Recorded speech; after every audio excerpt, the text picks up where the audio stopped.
Rob môj.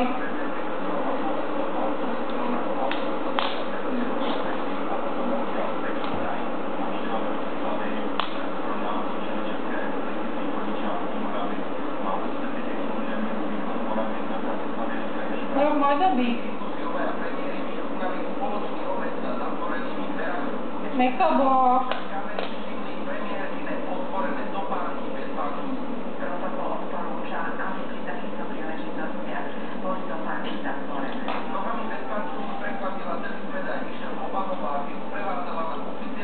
Zoja. Zoja, nechaj do byka. Neťahaj mu chlpy. No, no.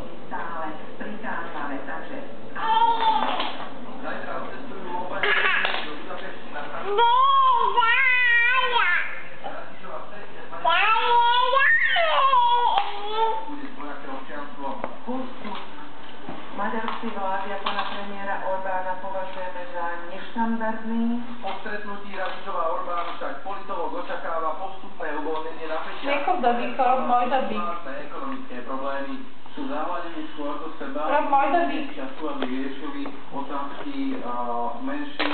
Rúžna Stacher, televízia Markíza.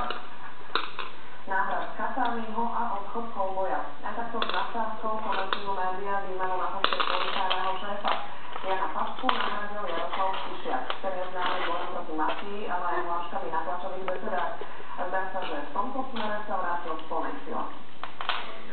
Presne na deň pred 8 roky Jaroslav Spišiak vytvoril punktové slova, ako vyzerá taktika a práca polície. Veľa vecí robíme z takých dôvodov a preto to tak robíme, že o tom nikto nevie, prečo to tak robíme. A z takýchto hľadiska presne je dôležité to tak riešiť. A práve v tom je tá naša výhoda, že nikto nechápe, prečo to vlastne tak robíme. Nechajme to tak. Dnes po vymenovaní za policajného šéfa nezostal... Zoji, no. Rob môj dobík. Zoja, nesmieš mu ťahať uška. Ti odkusne hlavu. Tak by som sa dnes nebudem trápiť. A ja to nechcem trápiť. Nech sa trápia iní. Tí, ktorí si to zaslúžia.